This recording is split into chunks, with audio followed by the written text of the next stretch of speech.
বাংলাদেশে স্বৈরাচার ফ্যাসিস্টের পলায়নের পরে ঈদের যে আনন্দ সাধারণ মানুষের মাঝে সেই আনন্দ আমরা ছড়িয়ে দিতে চাই।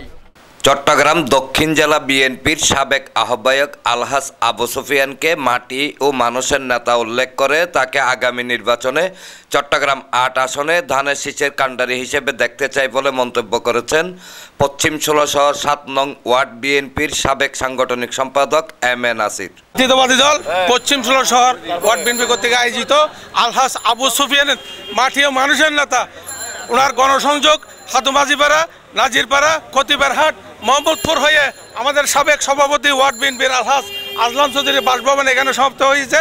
আমি দেশ নায়ক তারেক রহমানের কাছে উদাত্ত আহ্বান জানাবো আলহাজ আবু সুফিয়ানকে আগামী দিনের ধানের শীষের কাণ্ডারি হিসেবে এই মাটি ও মানুষের নেতা ৮ আসনের থেকে আমরা বিপুল ভোটে জয়লাভ করব। ওনাকে যেন এই ৮ আসনে অধিষ্ঠিত করে সে আহ্বানকে শনিবার বিকেলে দক্ষিণ জেলা বিএনপির সাবেক আহ্বায়ক আলহাজ আবু সুফিয়ান চট্টগ্রাম ৮ সংসদীয় আসনের পশ্চিম ১৬ শহর আংশিক এলাকায় রাষ্ট্র কাঠামো মেরামতে ৩১ দফা বাস্তবায়নের লক্ষ্যে গণসংযোগে আসলে তাকে স্বাগত জানিয়ে বিএনপি নেতা এম এ নাসির এসব কথা বলেন। এনামুল হক লিটন, প্রগতি 24 টিভি।